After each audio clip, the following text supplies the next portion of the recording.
What's up, everybody? It's that time of the day, that time of the week, that time of the month. Yes, it is. Listen to the good, The band. the ugly. I am Big Papa. I am just Jeff. Just Vanilla Bean. Yeah, Just Jeff. just Jeff. No one will. We got to give you a road name. The road name? Oh, good. Yeah, Concrete Man. You're I'll bury your ass. Concrete Man. It's okay. The maker of shoes. Yep. Cement shoes. Never mind. Exactly. What's going on there, fella? What's up, man? Things good? Yeah. Have a good Yeah. week? It's Festivus. I'm It's ready. shitty out. We are It is. recording this When it's like day 2 bef- degrees. day before Christmas Eve. Yep. I don't have my stupid lights on. So happy Festivus. Happy Festivus for the rest of us. That's right. It's not you, it's me. That's right. Is that a Costanza thing? It is. It is. Mm-hmm.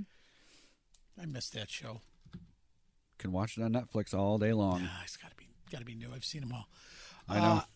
What are you doing for Christmas? Anything good? Yeah. All right. I don't really care. And you? I'm just asking. I know. I really don't give a fuck. I don't care. Last week, what'd you get me for Christmas? Coffee. Yeah. Just like last year. Yeah. Right here. Right there. Dunkin' Donuts. They don't pay us shit. No, so that's your last one and only free shout Free out. plugs. No free shout outs. That's right. Fuck them. We will say that we are here live today in the Ultimate Ears studio. Yes. This close to NAMM, I have to mention Ultimate Ears You can hear your own tears. with Ultimate Ears. And eventually they will allow us to use that as a slogan. I know. I haven't got my tickets yet, so I have to wait. Oh, maybe. Yes, I have to Oof. I have to behave. Hey, we got a Okay. great show today.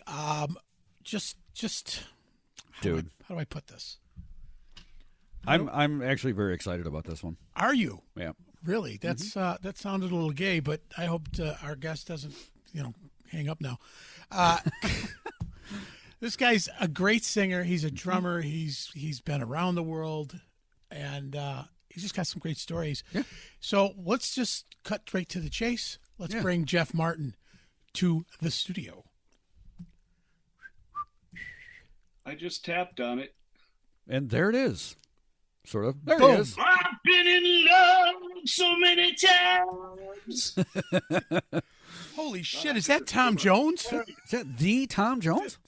I love Tom Jones. That's what started my whole buffoonery. Tom Jones. Thinking I could be a singer without looks. Oh, well. Look at me. Without the looks, Yeah, look over here. I have yet to have one pair of panties shot at my face by anybody. Wow. Even in the 80s? Yeah, right. Yeah. No. Jeez. That's terrible. That is terrible. Well, Yeah. I'm not going to take that any farther. yeah. I've had other things thrown at me. There you go. I'm not touching that. No. I got paid. Remember the show we did that we had we had male strippers open up for us, and That's bad, dude. and the ladies Panties, I don't want to smell balls. no, but the There women was like we were four girls. There were you know, ladies, actually. They women. were women. They were mature women. Yes. We were setting up because the They had this male review before us. right. And I don't know how that all happened, but it happened. I was setting up my monitor and I was doing You guys something, are brave. and the woman Very. said to me, "Excuse me, are you one of the strippers?" And I said, "No." And she turned to all her friends. She goes, "Oh, thank God, he's not one of the them." strippers." I was like, "You bitch." So Yeah, then when it's amazing what they can do with lights and makeup. that's right. So Yeah. then when they got up and we got on stage, I said to the women, "Now here's how this really works. Unless I get some money, I'm starting to take my shirt off." And that And I'm same telling woman you- ran up. She gave me $20, and I said, "See," I looked over to the banana smugglers over Yep. there. I said, "This is how you make money Right. by leaving your clothes on." Right. But go to the fridge and get the biggest cucumber and stick it down the left side of your There leg. you go. That's right. Yeah. I play with a AC/DC Priest tribute band, which Scott Travis comes and plays with us sometimes. Oh, Oh, no that's shit. cool. Yeah, it's called Priesty DC, and of course, part of my outfit regalia is a huge rubber dildo down the left side of my leg, and I'm often Fantastic. because I don't really own one, so I figured, want to see what that feels like. That's right. That's right. Wanted to see what was going on that day. And I love the googly eyes in the front row from the girls, if there is any girls at the show. Yeah, right. I'm not gonna touch that one either. Nah. So, for the folks who don't know it, Jeff, you've been, my God, your list. Racer X. Say it. I'm a musical whore. Badlands. One of my favorite bands was Badlands. Bad Dog, Surgical Steel. Yep. MSG, which played with Pat Travers, right. Played with Quiet Riot. I don't know if we were calling it Quiet Riot. I did an album with Kevin DeBro, and I went out for a year with him playing Quiet Riot songs. So I think he was calling it Quiet. Yeah. We just had Rudy on. Yeah, Rudy Sarzo was on the show. Oh, did you? Yes. Great guy. Awesome. Yeah. So did you start as a drummer and then work your way into vocals, or? I did, but actually I started off as a singer in Catholic school in 3rd grade. They called my parents in, and we had these bathrooms between the classrooms. And of course the nuns all thought I was insane, because when I'd go in there, I would sing.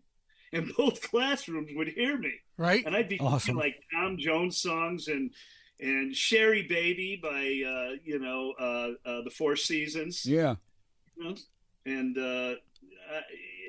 I was in my own head back then, and the echo of that bathroom was just too good. But no, I when I saw Ringo, I go, I got to do that. I saw Ringo, and I saw my sister come home from Beatles playing in Milwaukee. Right. And she looked like she got put through a dryer. Her mascara was everywhere. Her hair was all screwed up. Her nylons were ripped up. And I went, wow, a band can do this to girls? Ringo's a good start. Right. There you go. That's and then, of course, cool. then not too far after that, that was 65 or 66, whatever that Beatles era was, 64. My brother came home from Stevens Point College, and he had the first Jimi Hendrix album on the table, and I looked at that and I just went, oh boy, this looks good. I put it on, and that's when I wanted to become a really good drummer. I heard Mitch Mitchell. Yeah. Oh yeah. That's. And then that was my path, and then Zeppelin with Bonham, and Deep Purple with Ian Pace, and of course Ginger Baker with Cream. Those are my guys. Don Brewer. I bought that sister. The first gift I bought for anybody, I was just a little kid, I bought the Grand Funk Live album, and I bought it for her from Woolworths. Oh wow. And I gave it to her, and she went, "Who's this?" And I put it on. I went, "Oh!" The Angels were singing. Don Brewer doing triplets, right? And had the greatest fucking fro, known man, white man fro. Yeah. I always wanted from white man fro, and I can barely have a white man hair. Stringy bullshit. I got my start at drumming as well, and I did it for 30 years as a drummer before I decided to stop carrying shit, and I wanted to be the singer, just walking in late. Oh yeah, that was a good thing for me, and boy, did I become a lazy fucking singer. I never picked up anything. Yeah, isn't it awesome? Skip Kravitz, do your own shit, in Racer X. He was the drummer in Racer X, and now he's the longest running drummer in Judas Priest without turning into that green globule on the drum seat. Right? Yeah. Good for him. Yeah, exactly. He just moved near me too, so he's going to come up. And we got a little metal band that we screw around with here, and half the songs we do are Priest anyway. Like, he wants to play more Priest songs, right? Right. When he's away from the shop. That's funny. Well, maybe they're playing ones that he hasn't played. That's true. We do the Rage, and we do some songs that they don't seem to do anymore. But then again, this last tour, they pulled out a couple that surprised the shit out of me, and Rob's just nailing them. That guy is unbelievable. Yeah, that's awesome. Unbelievable. Who was that after? Oh, Ripper. Oh, Ripper. Yeah. Ripper. Yeah, he played with one of the guys here. The fuck was the name of the Ollie's project now? Whose? The one Ollie's with now, Tom Collier. I don't even Doesn't matter. remember. It's an alphabet soup out there, isn't it? Yeah. They're all whores. Everybody's a whore. Yeah, everybody's doing these projects, and yeah. And they're in 10, 15 different bands, and yeah. Yeah, nobody gives a shit. You get 5 likes on fucking, Yeah, right. Well, everybody is sick of it too. Yeah. Right. I'll The tell you. days of having a real band show up with a piece of vinyl and you get to open it up and jack off behind it while it fucking plays. Fucking Machine Head, Deep Purple Machine Head, and Jethro Tull, Aqualung, and all these fucking fantastic albums. Dude, I think my first. Well, I didn't have albums first. I had 8 tracks. Oh yeah, I had to learn on 8 tracks because I was one of the youngest kids. I played my first band. Everybody in the band was 21 to 25 years old. I was 13. I don't even know how my parents let me tour with these guys. I was living in Wisconsin at the time, so we were touring all over Wisconsin and Minnesota. And God, I lost train of thought. But yeah, I just don't know how they let me do that shit. And, oh shit. Yeah. I started playing out when I was 15, and I had to have a letter. I had to have a letter from my parents to show the club owners that my parents said it was okay. Now they just let me be one of the roadies until they got used to seeing me, and then I remember what I was going to say. I had to play to 8 tracks. My brother was in Vietnam. He sent this Sansui Fisher monstrous 1970s cool stereo. Right. Had an 8-track, had a Gerard turntable with a stone top and all that shit. And I would play to albums. I'd play Disraeli Gears by Cream was like my first album of really working on stuff. And I had to keep putting more quarters on top of the stylus. Right. Because every time I hit the snare drum, I hit it so hard that the fucking stylus would jump up and down. So finally I had to go to 8 tracks. And if I had to learn one song, you had to learn all the other ones. That's right. So you get to the song again, and if you miss that spot that you're fucking up on, oh God, there's holes in the wall. Flipped up in the ceiling. I had 5 drumsticks sticking in the ceiling right above me. Yeah! And, yeah, that was fun. And to this day, I can still hear where it stopped. It's in the song of a Zeppelin song. It stops, click, goes to the next track, and then picks up. So when I even listen to the download of it or albums, I still hear those holes. That's funny. It's the way that we learned everything back. I mean, even if with cassettes and with all the other stuff, or back a reel to reel or whatever. Yeah. Rewind, play. Rewind, play. Rewind, Son play. of a Rewind, bitch. play. Keep moving it. Now these click. Download, now these little pause. songs, I see these 5-year-old, 6-year-old fucking Japanese kids just wielding Scarified by Racer X. Yeah. How in the hell did they figure this shit out? And then you find out, well, they got like Pro Tools, and they can put away all the music except the drums, or just solo up the vocals, so they got a big advantage.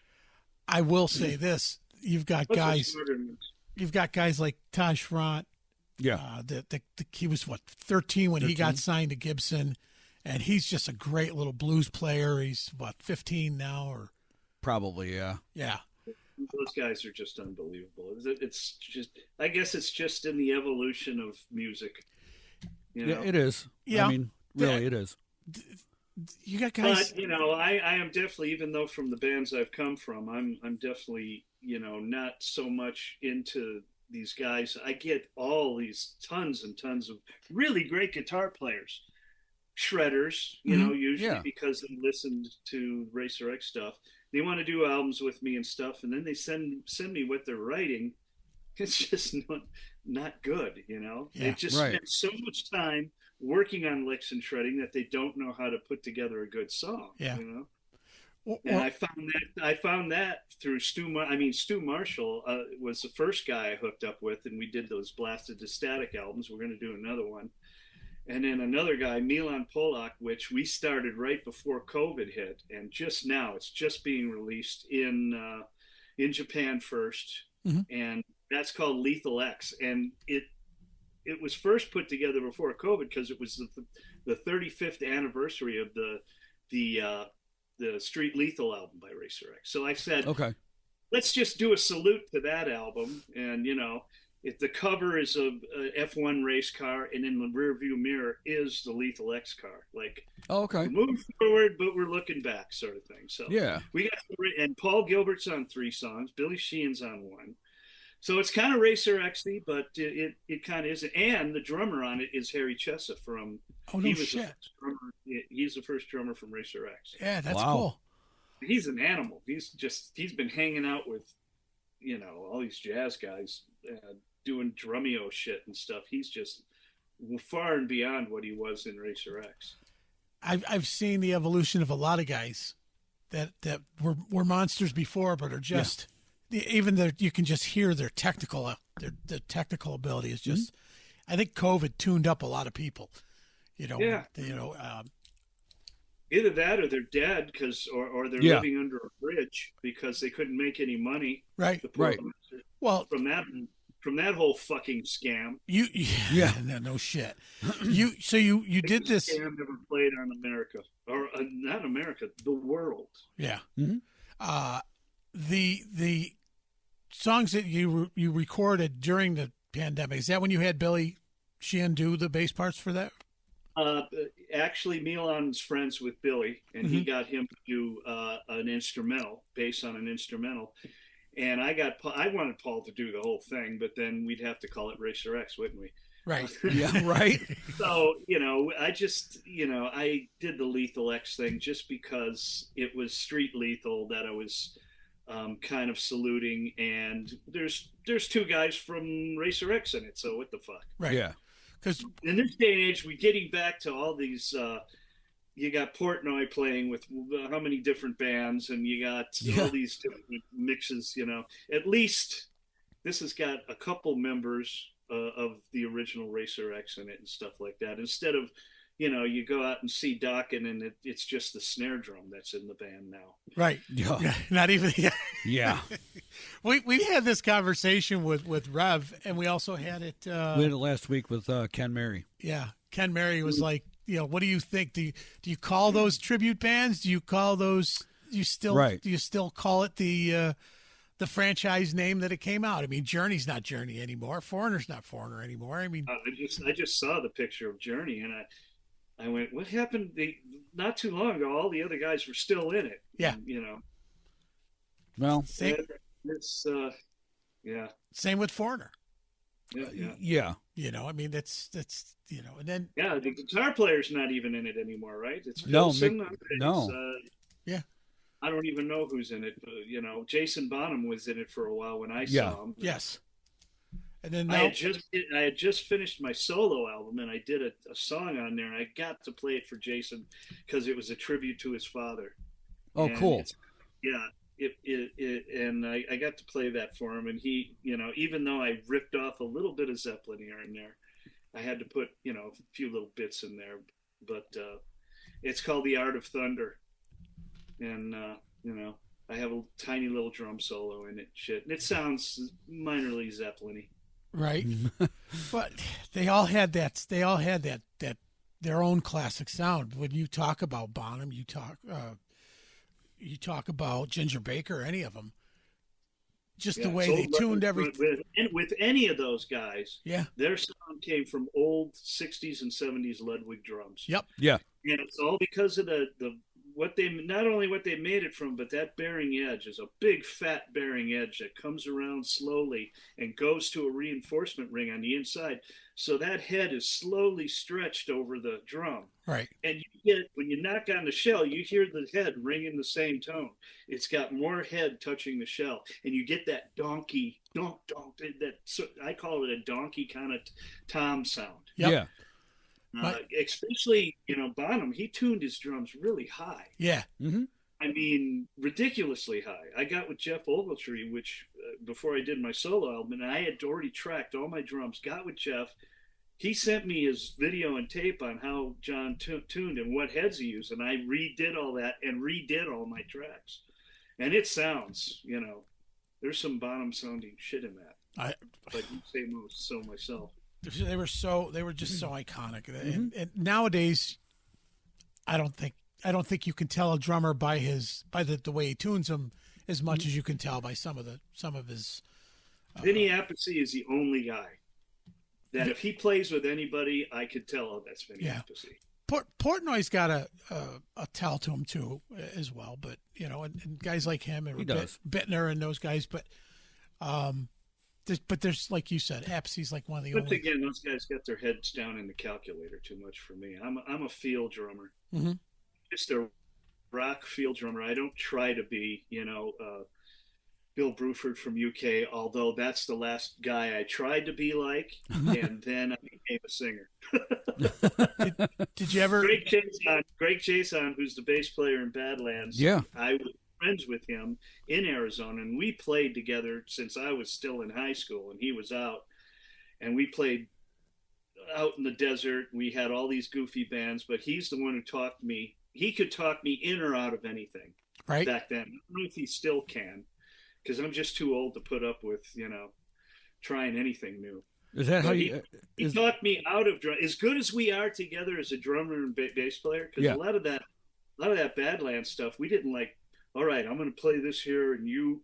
No, he knows what I'm going to do, and he follows me. Yeah. I know what he's going to do, and we just follow each other. And we were doing a number of blues albums after Badlands, and they're going, "Wow, you guys are tight." I'm going, "That's just the way we play together." Well, but he talked me out of being a drummer into being a singer. That's cool. I got a band called Surgical Steel. Right. Okay. And we got a 2-album deal. The first album's coming out, I think, in 4 or 5 months. That's awesome. Of all our old songs, we got 2 albums worth. So it took that long. Well, you know what? So he was the one that talked you into going into Badlands, right? Then? No. I heard that they were auditioning guys, and I was in Racer X, but I had a band called Bad Dog, and believe it or not, the guitar player in Bad Dog was a 15-year-old Russ Parrish / Satchel. Oh, no shit. Okay. Panther. And once again, Mike Varney hooked me up with him, and he was just devastating. At 15 years old, he was more of a shredder than he is now, Yeah. I put this band together called Bad Dog, and we were playing the Troubadour and the Roxy and all that shit because I had a name with Racer X, and so we did that for a while, and then Paul Gilbert called me and goes, "Look, he was in Mr. Big at the time. Mm-hmm. He goes, I got to do all these MI, things where he gets up in front of the class and just plays licks or whatever." He goes, "Kind of sick of doing that." And I go, let's go back and go to all our 60s and 70s favorite songs and learn them. We'll make a cassette. Yeah. Back then. And everybody learn it. We'll get together for one rehearsal, and we'll do these shows. We ended up learning 147 songs. Wow. We did 5 shows at MI with 6 cameras, and they're all somewhere floating around. You can see them. Russ Parrish was the bass player, and then he would play guitar on some of it. Right. But Paul and I was a band called the Electric Fence. And I came because I'm always coming up. I'm ADHD, and this thing is rolling like a goddamn until you pull the lever down and the cherries show up or whatever. My fucking head is twirling. So I always come up with goofy ideas is what I'm getting at. And I said, let's go to down to Melrose to one of those old where they got all the old clothes that are kind of hip, Yeah. That all the old people, all the old movie stars dump their shit off at. And so we all finalized that we are going to wear that fuzzy cheetah looking pattern shit that old ladies from the 50s, hot ladies from the 50s. We were head to toe in that. Wow. Our shtick was that we were a band where we lived on a commune in northern Wisconsin. We had a band called the Electric Fence, and we were on acid. And the way we got the name is we all went out after drinking a bottle of Mateus, and we're peaking on acid, and we all took a piss, and we pissed on the Electric Fence. The skies opened. That's the name of the band. Dude, that's fucking And our huge. shtick was that we wrote every one of these songs. The Beatles song. We played Sabbath. We played Deep Purple. We played Beatles. We played all this stuff. Old David Bowie. But we wrote them. And we were plagiarized a lot in our lives. So all our songs, the way they should be played, before the bastards came in and stole our music. That's fucking brilliant. So now you got to go on YouTube. You will find the Electric Fence. That's it. And with one rehearsal, you can scratch your head and go, "Well, there's not making too many mistakes." Right. Isn't it great when you all click, though? You know, I mean, especially we're best friends. We're still, really good friends. But I mean, Russ is my best man at my wedding. I was best man at Paul's wedding. Paul is godfather to my only child. You know, it's a circle. Yeah.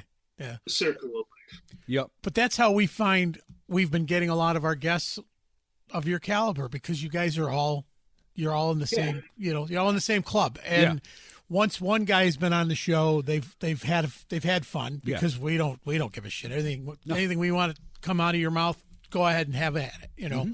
And then you can the next one you can set up a boxing ring. Shouldn't have said. Yeah, right. Yeah. Trying to say about people I know, but I'm not going to do it. That's not right. You know, we had Billy Sheehan on. We've had Rev. We've had Jesus Christ. We've had a lot of guys from the same circle. Club. Yeah. Our same circle. Yeah. And Billy was cordial because Billy's from Buffalo originally, and he knows the struggles. Well, I'm playing right now with the guy in your neck of the woods. You know Joe Retta from Heaven and Earth? I don't. Nope. Yeah, he's right off. His mom's he just went back there. His mom's got a place in some little inlet right on the shores of the lake that's on New York right there somewhere. And he was a singer with The Sweet for 12 years. Oh, and okay. He is a version of Paul Rogers, but with maybe three more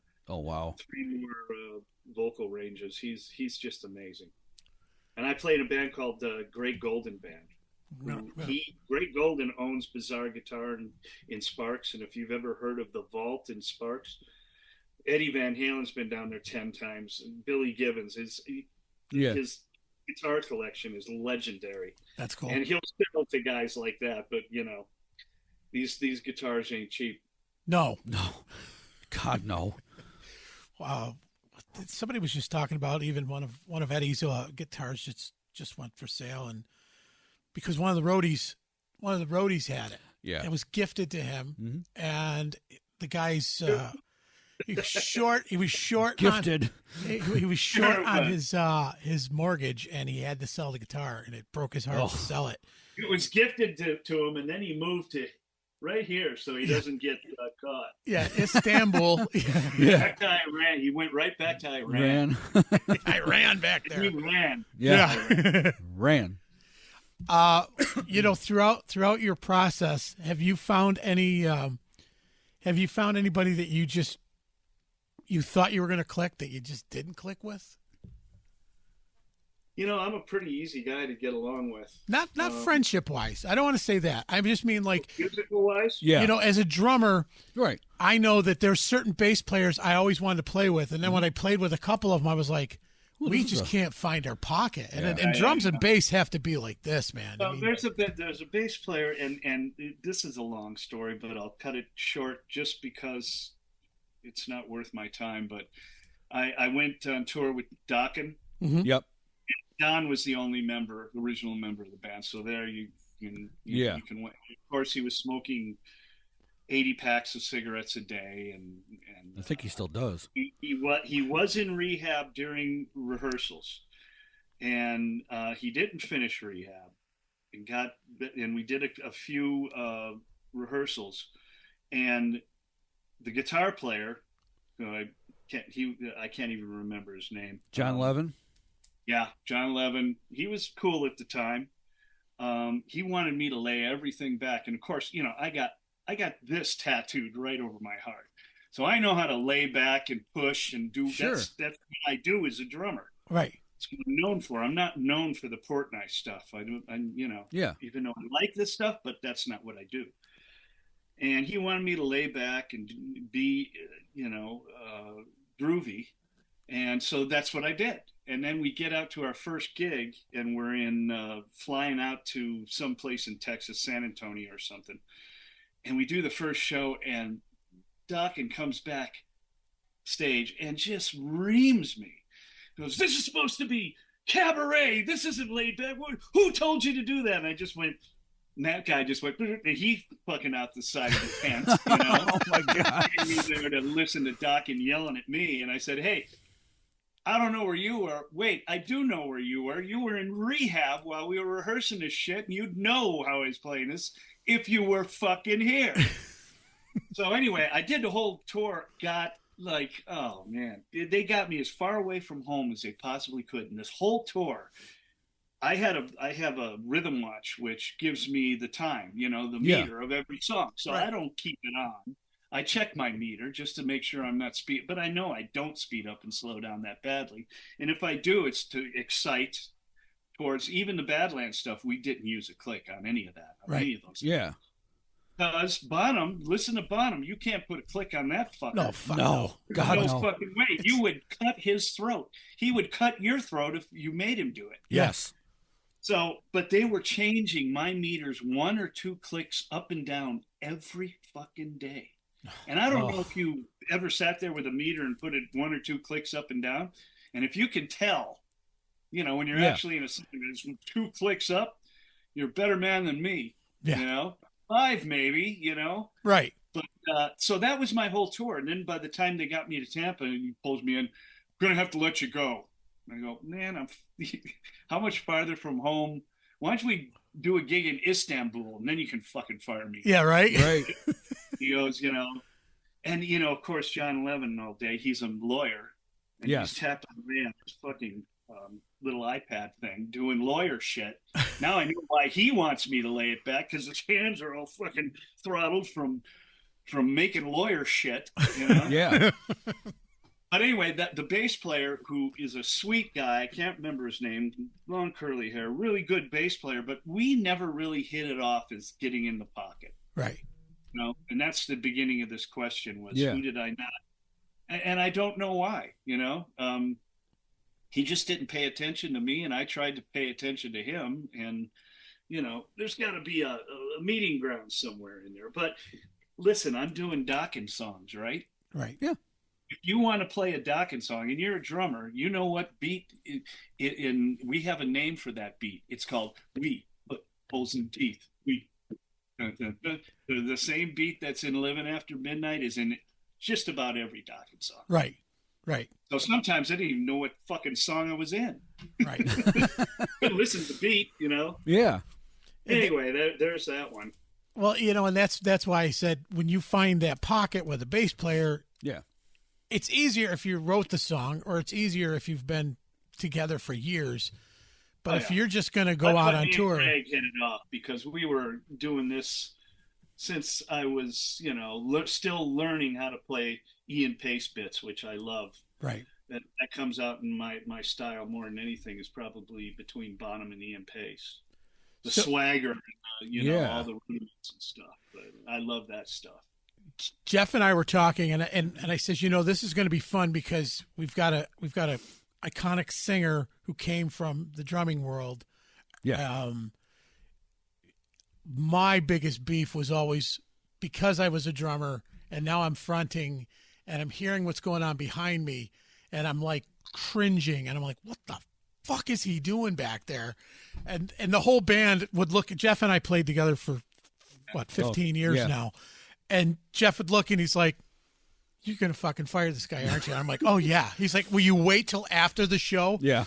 And the one gig, we didn't.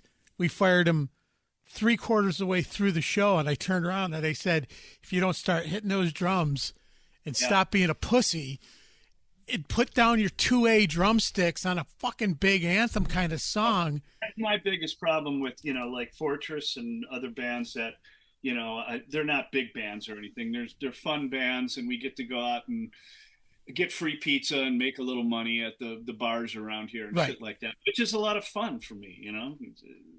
It's almost more fun than a huge coliseum filled Right. with people I can't see. Right. But the drummers that we have, it's not what they're playing; it's how they play the drums. Right. None of them hit the snare drum properly. No.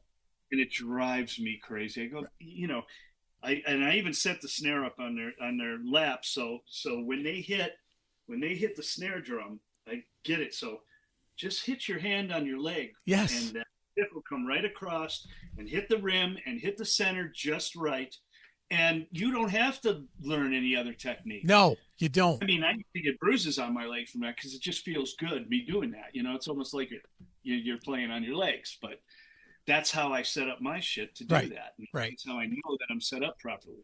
But then you get maybe even get some tone off your leg. I don't know.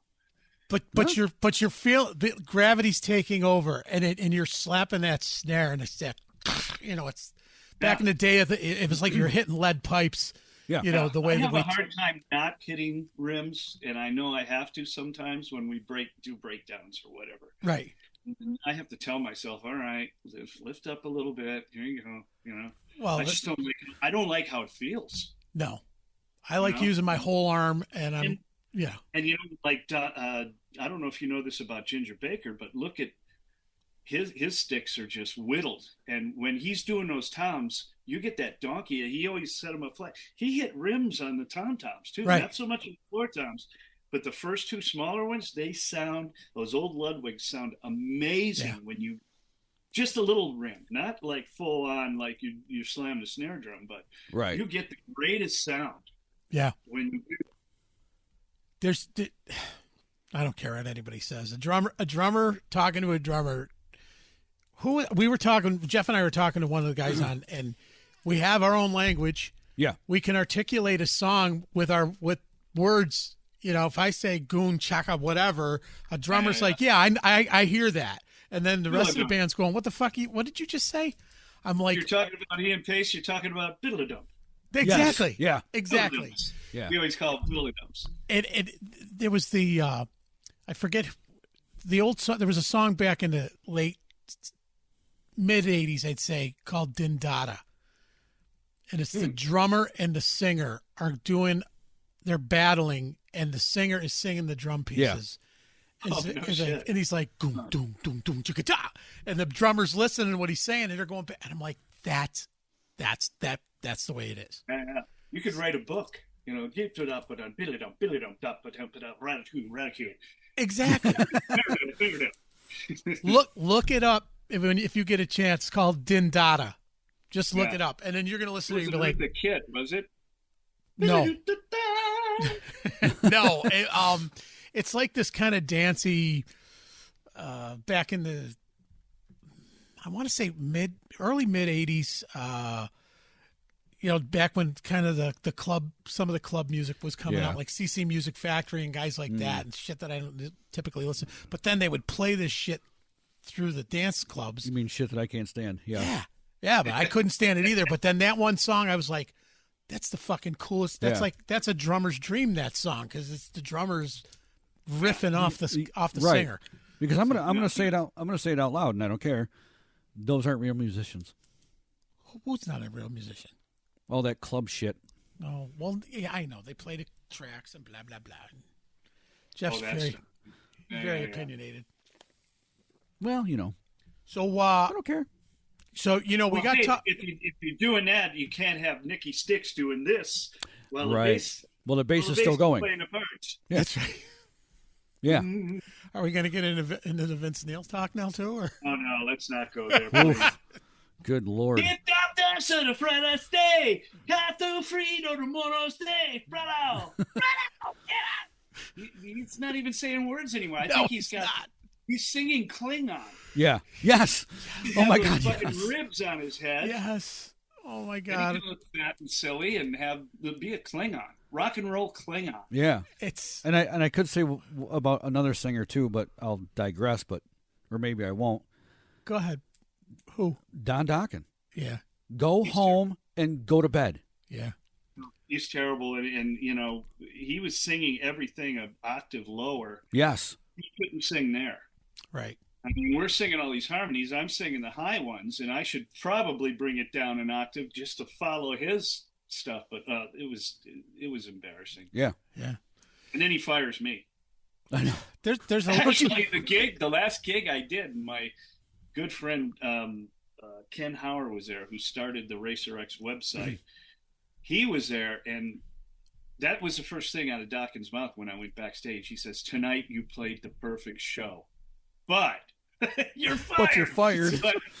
But he ended up in the middle of the show, was screwing around with tuning or something, and somebody's out of tune. You're out. He's pointing fingers at everybody, but it was him who was completely out of tune. It ate up like 4 minutes of the show, and you know, we're in Madison. Or no, that was in somewhere in Florida.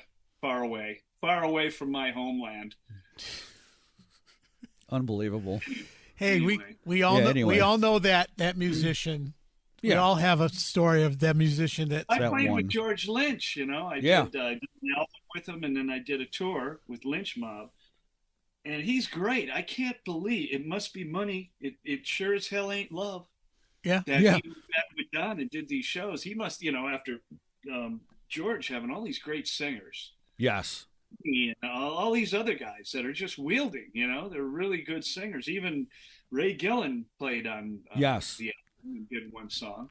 Sacred and Groove. He's got to wander out on stage with Don. Oh my God, he must have, you know, he must have been wearing a diaper or something.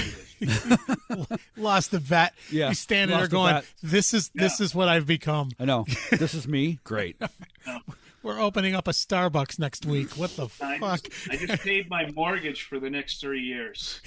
Yeah. Right? California mortgage. Okay. You know, California taxes. Yeah, right? Right. Jesus. Can you tell us a little bit what it was like working with Badlands themselves? I mean, just as a band? Oh, it was great. It was great. You know, I had, like I said, I knew Greg. I don't think he called me that said they needed a drummer, but I found out, and for 2 weeks, I just practiced that first album, got it down. You know, actually, I learned a lot about how to structure a song better drum wise, how to, you know, make one beat for the verse and then crank it up and change it for the chorus or for the bridge, you know, not just. And I love Charlie Watts and I love those guys, but they just keep going and, you know, through the whole song. Yeah. But Eric Singer is really good at putting together, you know, drums that come up and down and follow the song really nicely. And I learned that from him off that album. But when I got into audition, it was at Mates, and I get in there and they got a drum set up. Another drummer was coming out that I knew from Phoenix, Arizona, that probably Greg called him and said, "Hey, why don't you come in?" And we met at the doorway, and he sees me and he just goes, "Oh, fuck." He just dropped his head and said, "Oh, fuck." Well, this audition's over. Yeah. So anyway, I know that those guys like sweets. So every day, and I like to bake. I like to cook and shit, bake. Mm-hmm. So every day I would do like 5 times chocolate chip cookies, brownies, this kind of cake, that lemon meringue pie. Every day I came in for trying out. So there's a week of this shit. Right. I never once played anything off the first album. Everything was Voodoo Highway songs, and they wanted to see what I came up with. Jake is like that. He didn't give a shit if you could play the old stuff. Yeah. He wanted to see where you were going with the new stuff. And as soon as me and Craig started playing together, we just, you know, that part was already covered of us playing together and not having to work out things. The only one that I personally really worked out was Fire and Rain. Okay, yeah. Which I wanted to be like a Mitch Mitchell meets kind of Hendrixy and Mitch Mitchell-y sort of thing. And I told Greg a couple of my runs here and there, and he followed that. But it was good. And then on the last day, and this whole time, Ray is not here. He's in New York. I don't even know who the lead singer is. Right. So we go God. 7 days or 6 days, seventh day. On the seventh day, Right. Ray Quinn appeared through the door with this dirty old long white coat and smiling, and I'm going, man, this is the best looking fucking rock and roll guy I've ever seen in my life. And but I, of course not. And he sits down and we worked out a whole new song. I think it was the first song on the album, not The Last Time? no, not Last Time, because Last Time was a song from when Eric was still in the band. Oh, really? So they kind of had recordings of that. Yeah. Okay. No, it was one of the other songs. Because he comes in, besides he's never heard the song. Oh boy, Ray was the king of Jibba Jab, and he did that all through the Dusk album. Mm-hmm. Oh, okay. He didn't have any lyrics. He sits down on the thing, and he just starts singing the shit out of a song he's never heard. Verses, choruses, bridges, the whole 9 yards. Done deal. And I didn't know that he puts a word in the beginning, all vowels in the middle, and then a word at the end. And then, you do that shit, and it sounds like words. And, a lot of times he'd have a hard time finding words that actually fit his Jibba Jab, because the Jibba Jab was so good. Yeah. Yeah, I mean, as far as rhythmically in the song, it was so fucking good. Because lyrics came harder, Yeah. Because one of my other favorite songs on that album was 3 Day Funk. Oh yeah. Mm-hmm. That's a really cool. Yeah, that's totally. I totally ripped off Ian Pace and Space Trucking. Yes. Okay. I can see that now. You're right. Wow. Yeah. I totally. I'm a thief. I try to hide my tracks, but there you go. So it was after the first album that's when then you started singing. When? After the first album, or after which first album? No, Badlands. He was on the second Badlands is after Racer X. Yeah. Okay. Yep. And I was with Bad Dog at the time, and then this came up. I had gotten I think like a $2,000 advance from the same guy that we had in actually Jason Flom was his name. He was a big record exec for Atlantic.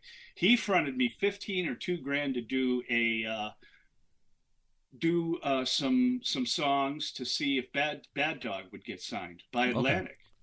So I did them, and he didn't like them. And, we were, once again, the same thing. Here I was with Racer X, and we couldn't get signed by anybody big. The same guy that passed on Surgical Steel passed on Racer X twice, and that same guy broke up Badlands. Oh, wow. I'd eaten fucking dime burritos and top ramen because of that cocksucker. Jeez. And he was with Columbia. I won't say his name because I can't even think of it right now. My wife says, you got to forget that guy. So I have. That's good.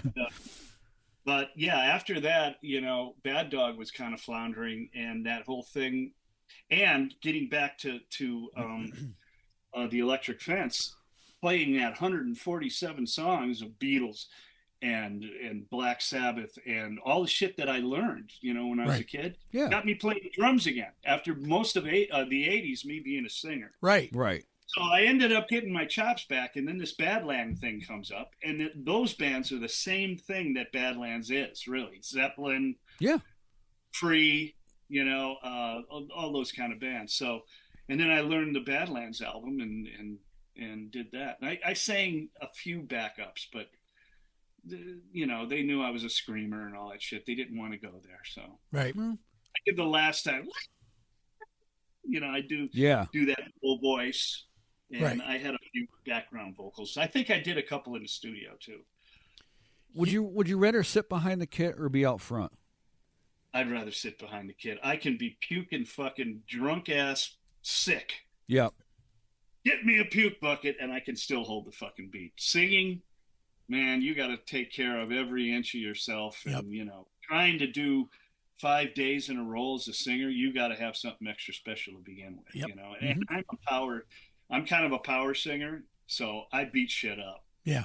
And, I'd be fine if I had every other day off, especially at my age now. And they're talking about bringing us to Japan with this Lethal X thing, so we'll see if that happens. They really wanted Paul to come along, but he's busy. Right. Yeah. And, he's waiting for me to get to 70-something before he gets the band back together. He can come out on the walker with the goddamn IV bottle strapped to it. Yeah.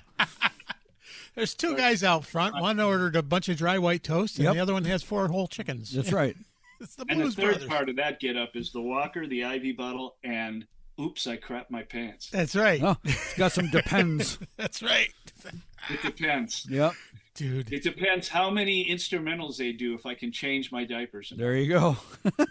Hey, you know what? Everything 80s, everything I said this last week when I said the phrase hairband, back in the 80s hairband days. They call Badlands hairband. I can't. And I don't understand how you and Tesla, I think, were the two that really stand out to me. They weren't hair bands. No. They got up on stage in jeans and a t-shirt. Yeah, back in They had good hair, but there was no fucking hairspray anywhere in our fucking.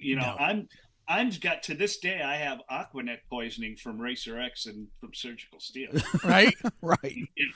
I breathed in enough of that shit to, I've got stage 4 cancer. Thanks, Aquanet. Yeah, right. Yeah. No, but you had bands like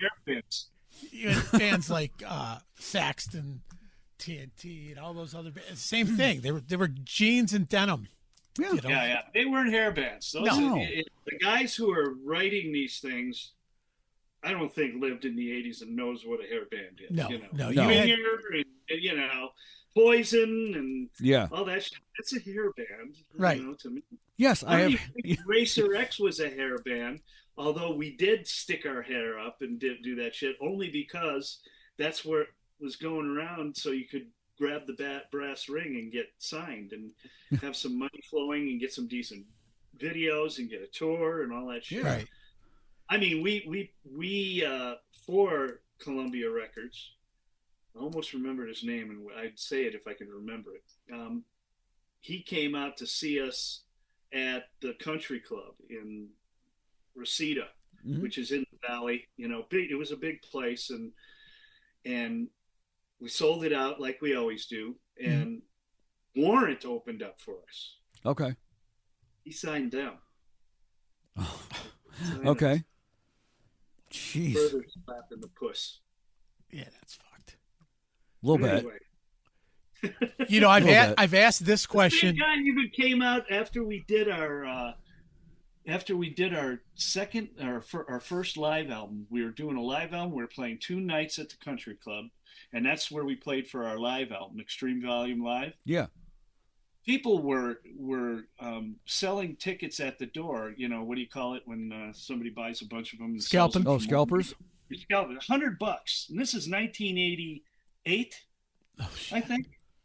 $100. Right. Oh my God. This guy saw that and were coming in and still didn't sign us. No shit. Wow. Yeah. He just didn't like me. I have too small of a penis, I think. Well, now you carry something with you. The guy is a cocksucker. You didn't have your stage prop, so. That's right. I learned later on down the line for Priesty DC, get that fucking dildo down the leg of your pants. Yep. Doesn't matter if you got to pull it out and prove anything. That first visual is everything. First thing you see is everything. Yeah. And a guy like that, that's the first thing you'll see. Right. Can you imagine what your life would have been had the internet and the means and the ways that we have nowadays and these guys have today, where you could have just taken the bull by the horn yourselves and not had to rely on all the record executive bullshit? We would have done better. I don't know how many millions of views we have on YouTube for Racer X, but they're 5, 6. I don't know. They're ridiculous. Yeah. I don't know if we're supposed to get paid from any of that, but I haven't seen that. I haven't seen that money. Shots in the buttocks. That's right. I haven't seen a dime of that $1 million. Yeah, right. God.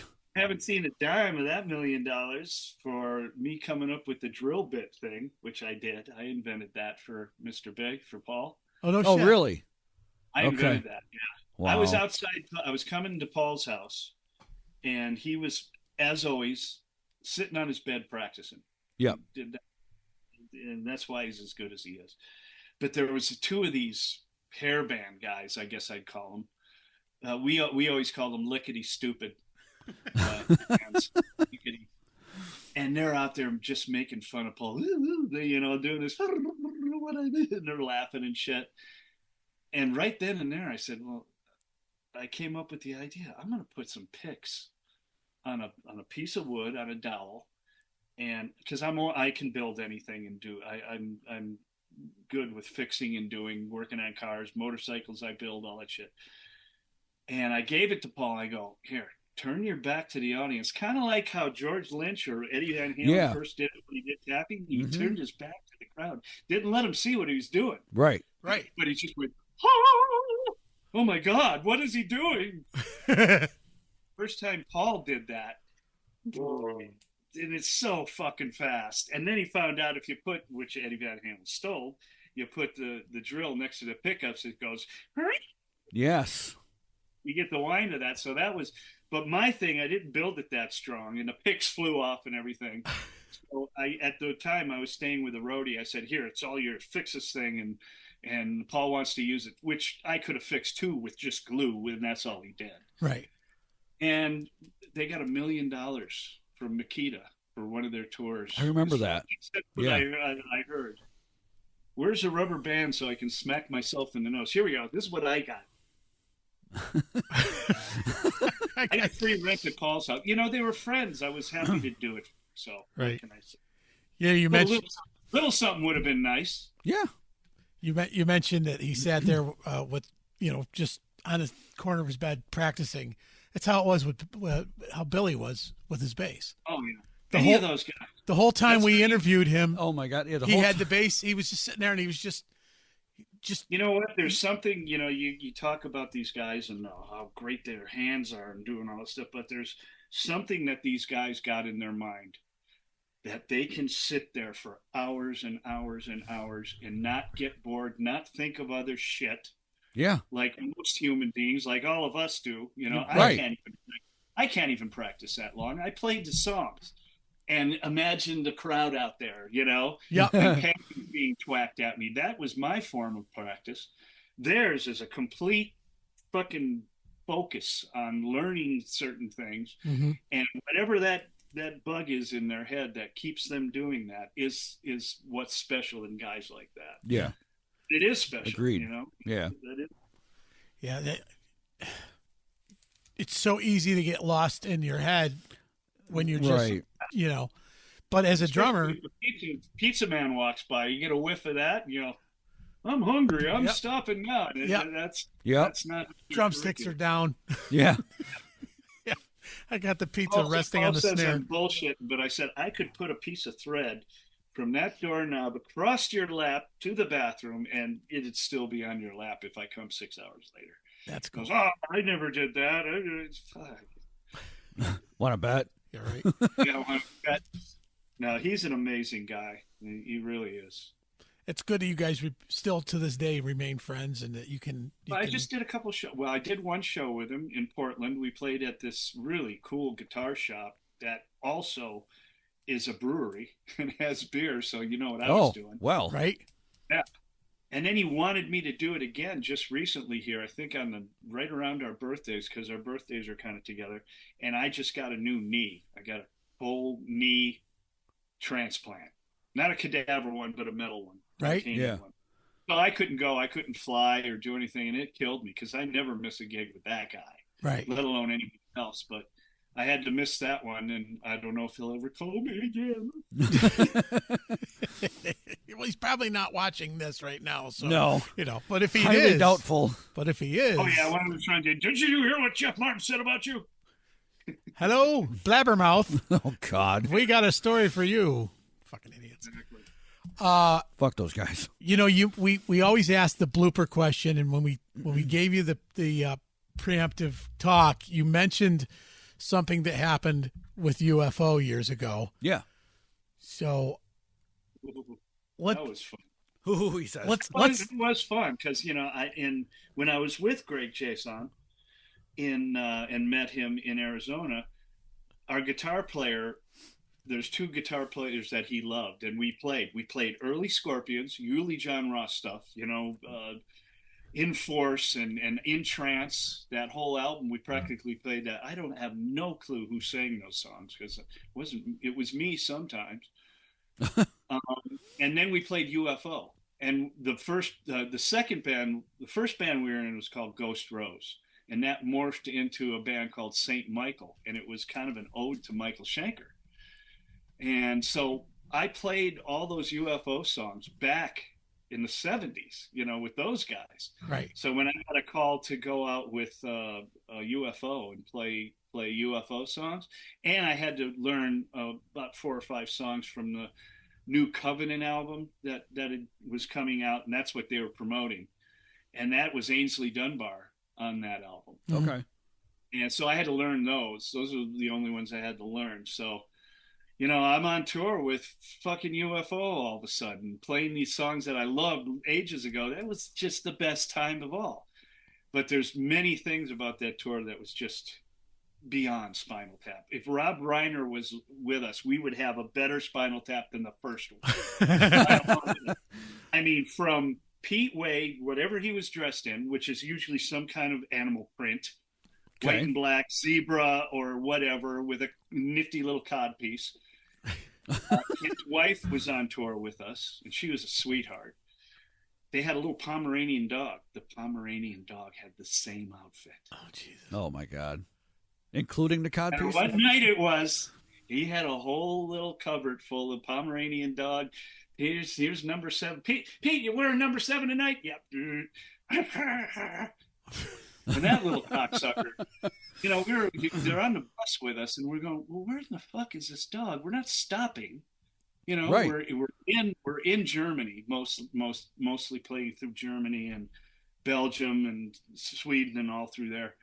We go, where's this fucking dog taking a dump and pissing, And I don't know if you've ever been on a long tour, but mid-tour, we're on those double-decker European buses, and bouncing along. You wake up in a start. You don't know where you're at, sort of thing. You get out of your bunk and you go to the bathroom, throw some cold water on your face. Try to bring yourself. Oh yeah, okay. I'm on tour with UFO.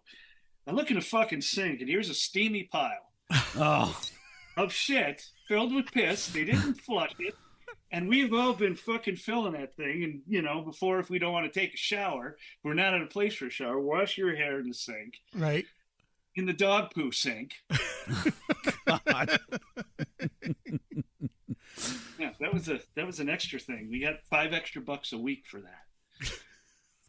But anyway, towards the end of the tour, it was Thanksgiving actually, and I was, when you're away from home, it's this 40 days into this tour, I think.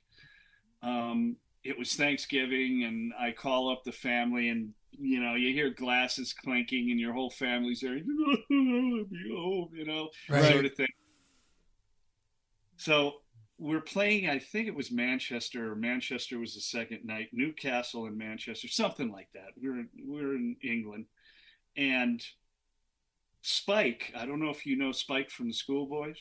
I don't. No. Lead singer from the Schoolboys. His name is Spike. And he's nephew to Phil Mogg.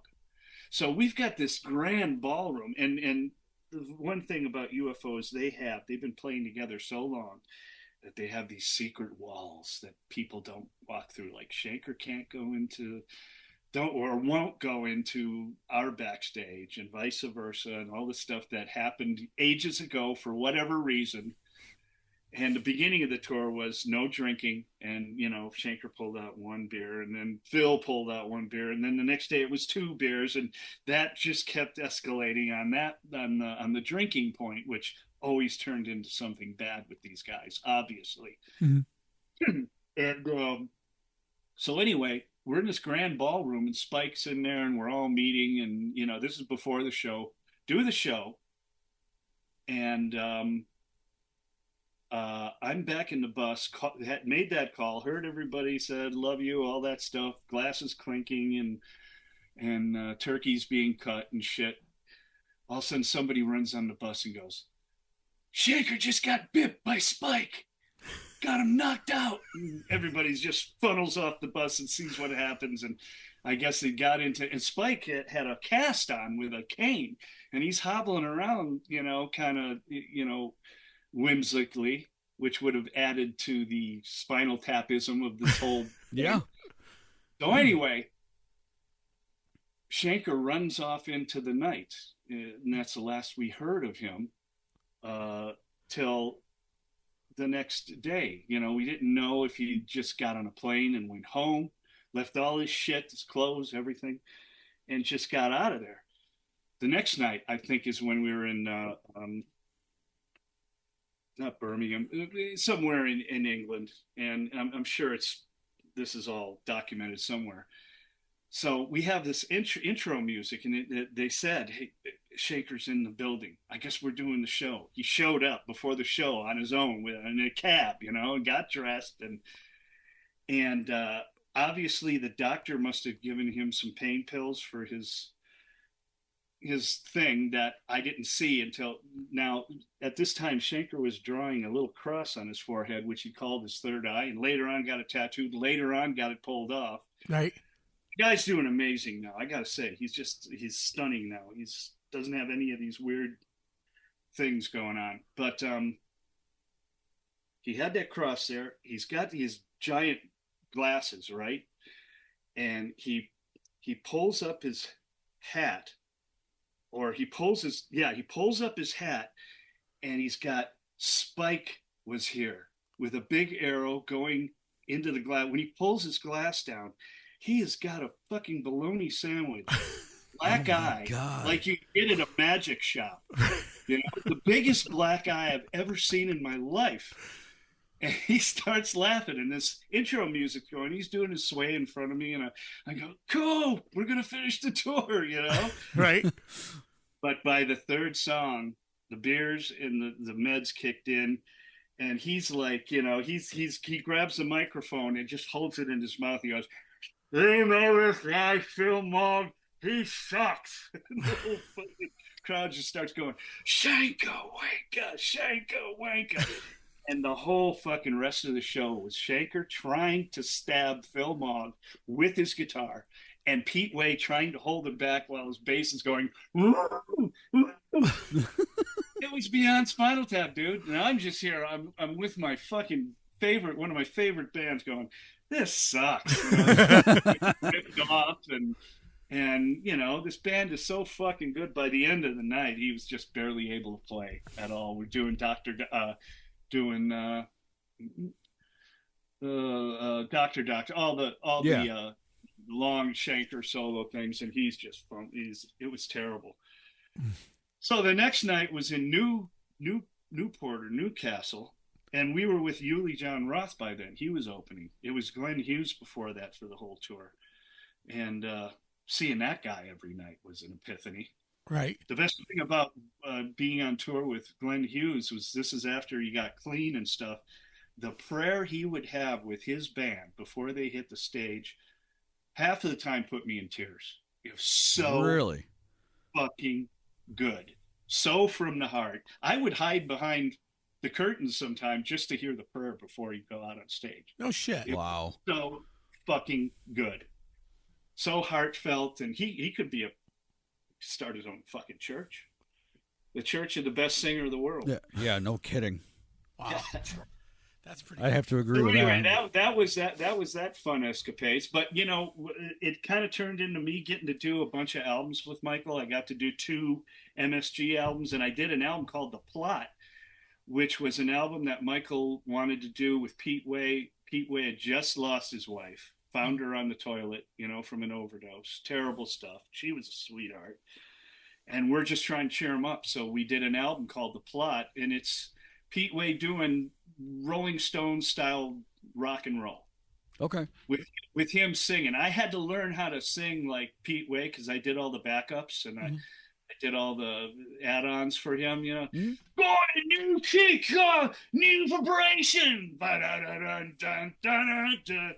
I'm playing for a guy with immigration. God, songs like that. Right. But it's Michael Schenker playing Rolling Stones style guitar. Right. Real rolly, but Schenker leads. It's fucking awesome. You got to hear it. It's a great album.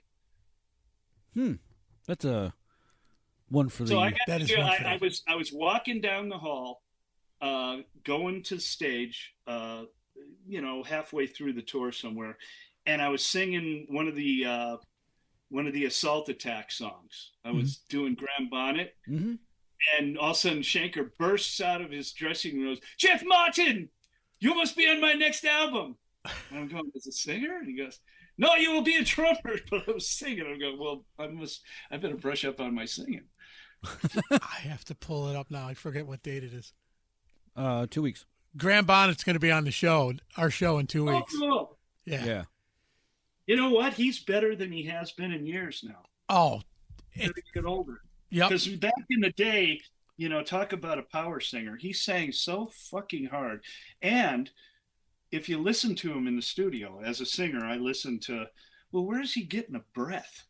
Right. And, he's piecing this stuff together, which I like to do too. I don't like to sing. Ray Gillen would sing the song through 5 times, and then they'd do a thing called comp, and they'd take the best parts from 5 and put them all together, and that was a song. I don't like that. I like getting the right part the first time. Right. So I would sing a verse, or I'd sing a half a verse or a line, depending on how hard it was. But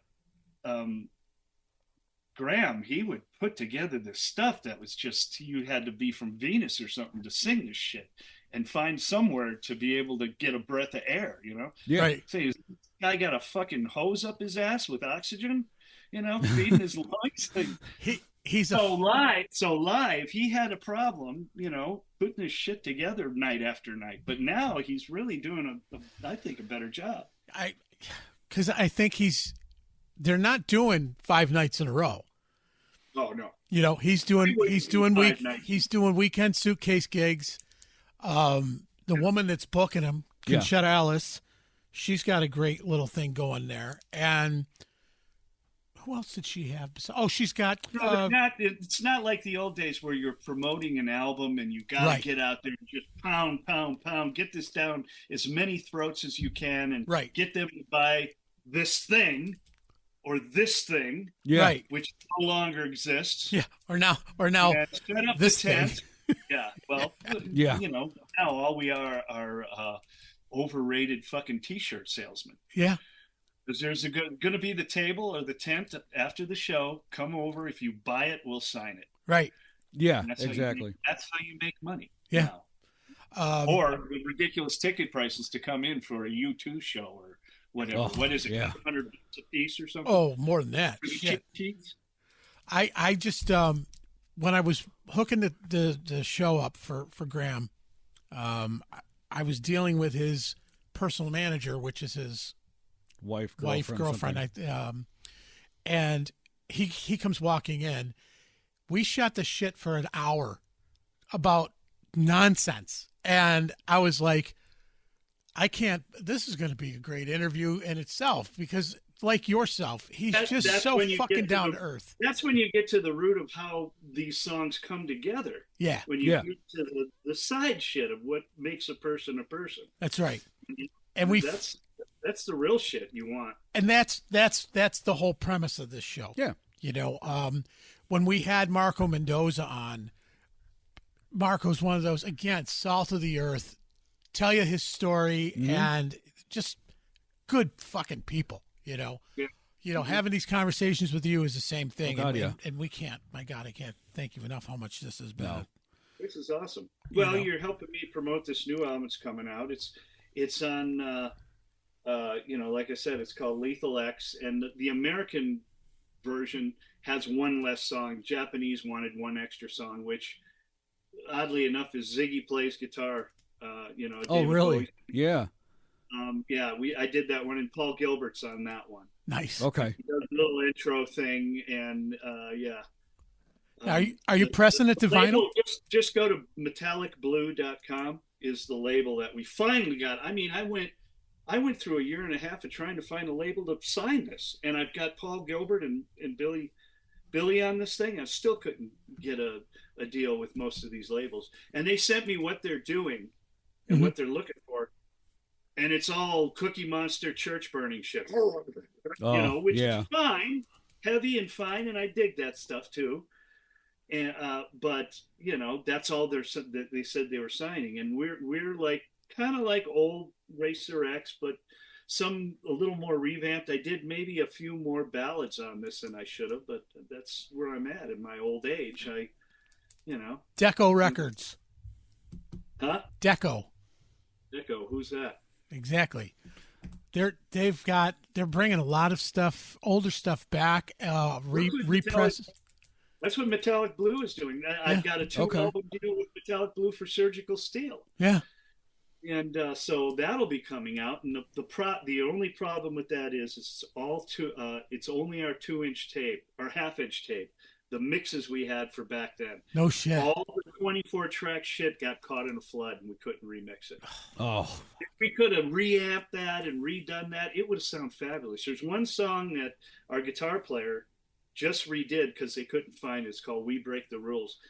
And the recording is fabulous. I mean, if the whole fucking thing sounded like that, we probably would have got signed back in the 80s. That's awesome. And I was best friends with Rob Halford at the time. We had met down there. He loved the band.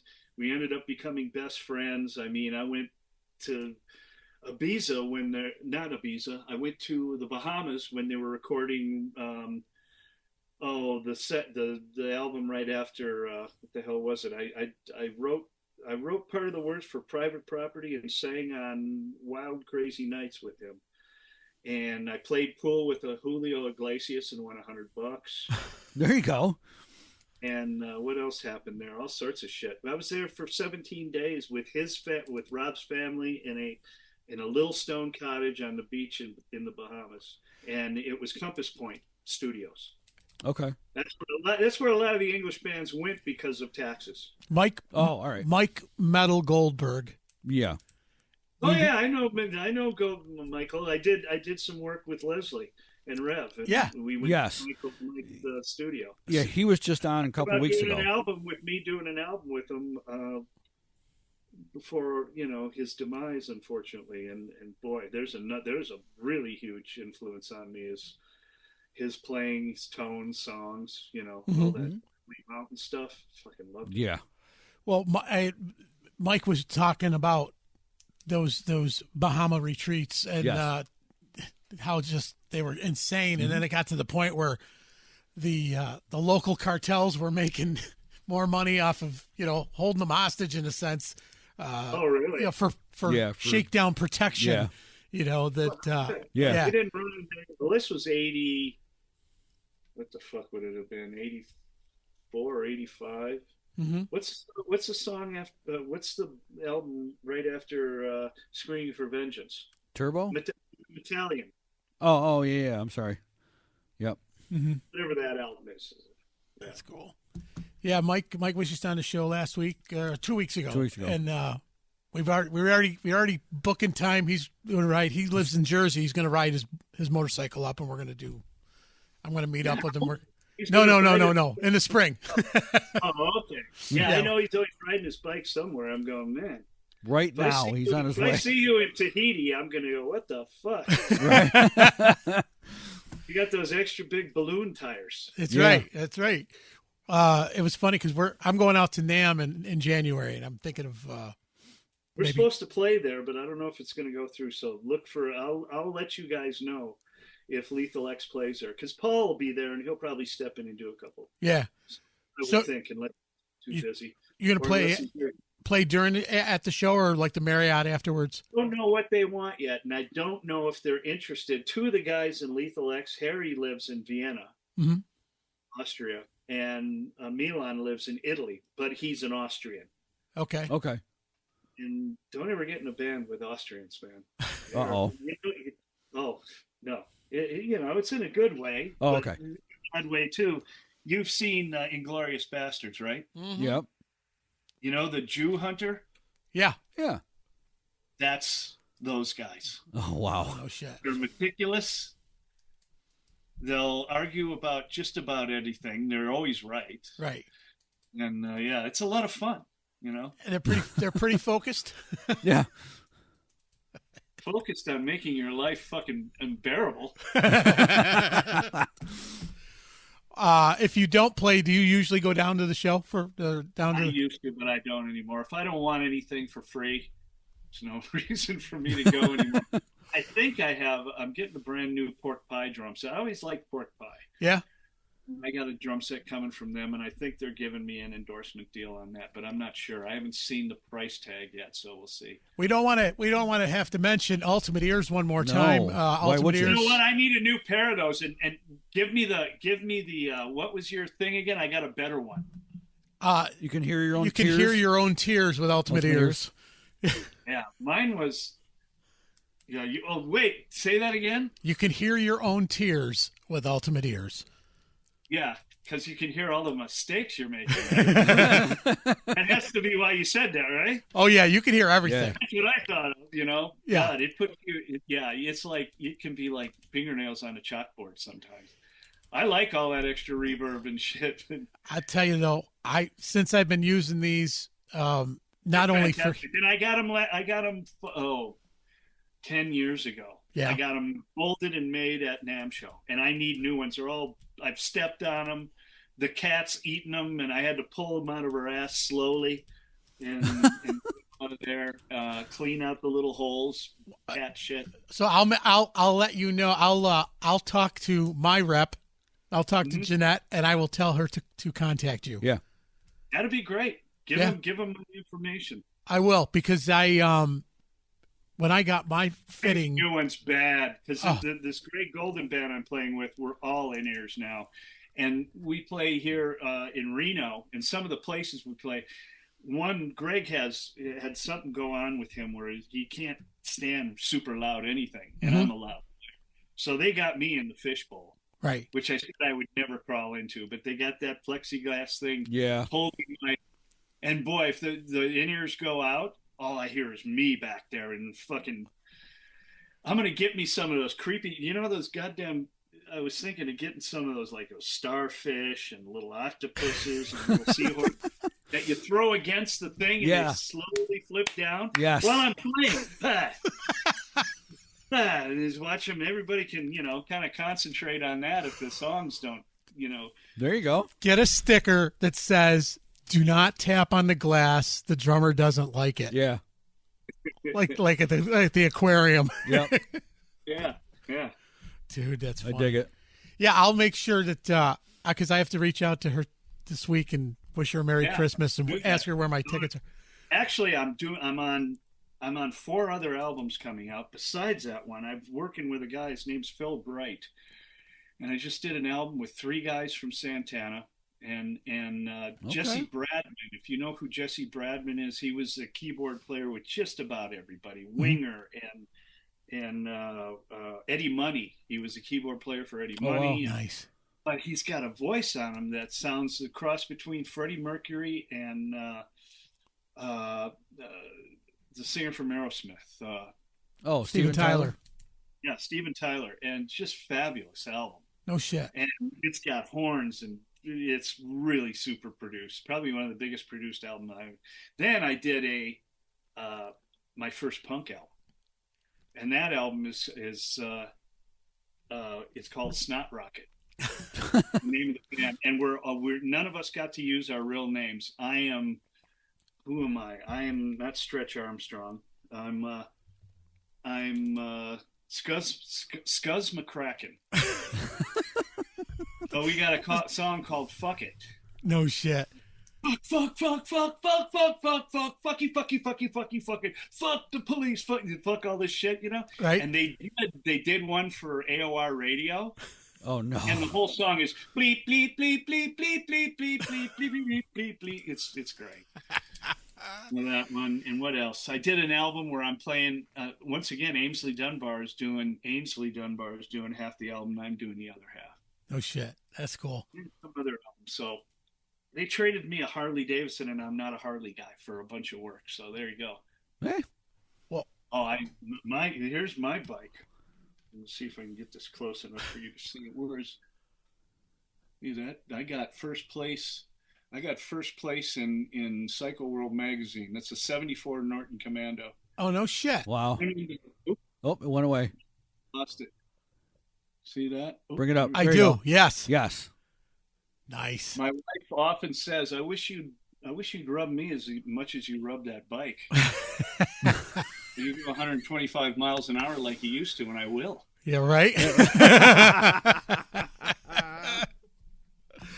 Oh God. Yeah, I've got two Harleys myself right now. I've got a Road King. I got traded a beautiful Heritage Softail. It was built for the father of the Harley Davidson dealership down in Auburn, and they put bigger barrels. It's got everything on it. Belt drive, 6-speed transmission. I did one ride with it, went to Flagstaff from here, which is about 750 miles. Mm-hmm. Did it in one day coming back, and I fell asleep on the Alien Highway. No shit. Wow. Which is just this the whole fucking way. Yeah. I'm sitting there, I'm dead asleep, and I get up to turn the TV off. Oh, Jesus Christ! I'm on the bike. But there's no fences. You just go off until you hit a fucking UFO or something. Right? Or a cow, Right. or a donkey. Yeah. Wild horse or a donkey. That's the only thing you got to really worry about. Oh my God. That's awesome. It was a smooth ride. I got a Road King and I've got a Fat Boy. So. You know. Well, I grew up 1 mile away from the actual garage where Harley Davidson started. I have been to the pilgrimage to the museum. Yeah. I've seen serial number 1. The garage is in there, right? Yeah. That old garage. Yeah. Yep. I saw that garage when it was a dilapidated old piece of shit that nobody cared about. That's so cool. You know? Yeah, it's for a Harley guy. When you get there, you see serial number 1, and that whole museum is just fucking incredible. And I love the board racing stuff. Oh God, that was only 3 blocks away from my house. Right. And when my parents were dating, they would go to the board races, and by the time my mom saw the third guy impaled on a board or flew over the side and died, she had enough of that. So Dad couldn't take her to the board races. Well, I did walk through the. I had a special invite, myself and 3 others, to walk through the plant. We got a tour of the plant. Yeah, I have 2 nephews that work there. That's an impressive place. And I have tons of uncles who rode Harleys in the police department. They were either highway patrol, motor, or they were motor West Dallas Sheriff, which is part of Milwaukee. Yeah. Right. So I grew up with all that shit. I grew up with racing. I was 3 blocks away from the Milwaukee Mile, first mile banked track in the country. Right. So that's why, this Racer X thing, I always have a song about racing in it. And it's in Lethal X. I have one, and I'll send it to you. If I can get your emails, I'll send you the videos. We're doing some pre-videos now. Nice. Cool. I ripped it off from Saxon, and you'll know the song as soon as I say the title. Once again, I'm ripping shit off. And the album's called 90 Tons of Thunder. Aha. There you go. There you go, right? Yep. I see. I've told you I like bands. I mentioned Saxton earlier. Saxton. There's no T in it. Saxon. There you go. Dick. He's such a fucking dick. You're not brothers, are you? No, we're bandmates. Yeah. We're worse. Oh, sir, I have no relations to this. No. Jeff's a dick. Back to Forrest Gump again. I'll have to get the God voice out. Uh-huh. That's it.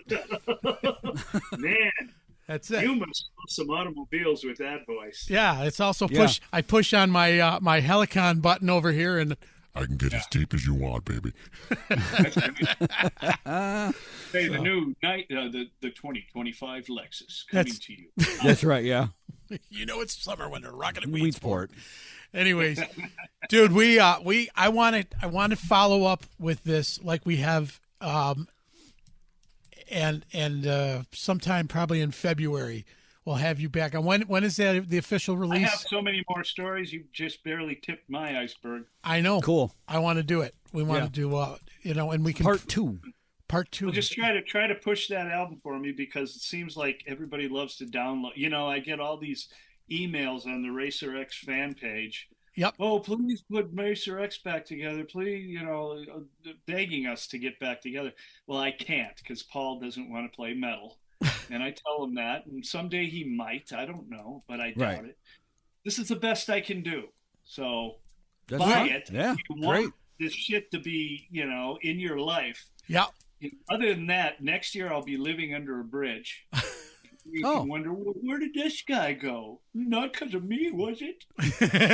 You and all your fucking other pimple-faced fucking friends. Well, you know what? He'll be the next one on Where Are They Now? You promote this episode on your Racer X thing. We'll promote the shit out of your album, and and then when I'm out at NAMM, we'll get together and we'll. Well, if I'm out there, I'll let you guys know, and we'll do some Geritol together. Ooh. Used to be Blow back in the day, but now it's Now it's Pepto-Bismol. Now it really is vitamin. It is vitamin B. Yeah, that's right. Yeah, vitamin B12. We'll snort up a few lines of that shit. Yeah, cure what ails you. Try to make it to our next bathroom, our next bowel movement. That's right. Yes, exactly right. fellas, I got 3 minutes. I'm not gonna hide it anymore. Yeah. Fellas, I got 30 seconds. That dildo hanging out of my diaper properly. This has been a classic. It has. I got nothing. I'm trying to see. I want to make sure I asked all the questions. You said I could swear as much as I want. So yeah. Showed me where we're at. So I just want to say this from the bottom of my heart. I love you two fucking cunts. Why, thank you. The feeling's mutual. Yes, it is. The feeling is mutual. God bless your heart. Bless your heart. That movie with Hit Girl. What was that movie again? Oh, God. I don't know. I'm not much of a movie buff. I'm more of a... Really? Yeah, I'm more of a music... You're more of a Steinfeld kind of guy. Yeah. Yeah. Steinfeld. Yeah. Oh, what am I thinking? Holy shit. I keep going back to... the pigtails one there. The kid who dresses up like a superhero and gets his shit kicked out of him, and Nicolas Cage, his Big Daddy, dresses up in that man suit, and then he got his daughter, Hit Girl. Yes, I can't think of the. She swears worse than all of us put together in that thing. Was that a Quentin Tarantino movie? No, I don't think so. No, they did a couple of them. I know exactly which one you're talking about. Everybody who's watching this is going, "You dumbass! It's a bone." That's right. Well, if you know what it is, write to us, and that way we'll send us an email. What the fuck, or a postcard? I don't care. I don't care what it is. Yeah, now I'm going to have to see it now because I know exactly. You're going to go watch it tonight. He is. I will. Yeah, he knows. I'll watch that fucker. I'll watch it twice just so I learn every line to it. Prime, baby. Amazon. Freebies for those bastards. That's right. My membership is due in 2 weeks. Yeah, no kidding. Yeah, I want free Amazon Prime, and I'll talk about it on my radio show. That's right. There you go. Dude, thank you so much for being on here. Much appreciated. We're gonna roll out with our credits, but don't go anywhere because we'll get your deets and all that other shit before you leave here. So cool. Stay right there. No, you stay right there. Stay right there. That's it. We're just gonna play the music. There you go. I can't find it. There it is. There it is. There it is.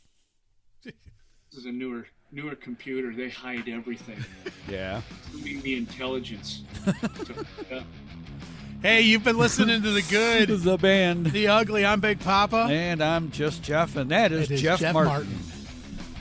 That's right. Depends and dildos. Yep. We're going to name this episode Depends and Dildos. Yep. Hey, we want to thank our sponsors. Sharky's Event Center. DJ Life's a Beach. Blackened Heart Tattoos. The Print Shop Underground. Yes, can't forget that. And don't forget our friends at Ultimate Ears. Where's my tickets? Go back. I want the low voice for Ultimate Ears. Oh. Ultimate Ears.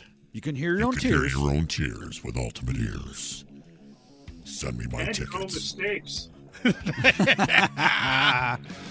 Hey, remember we always say all the time, Be good to each other. don't be dicks. Nobody likes a dick. No. Peace, everybody. Cheers.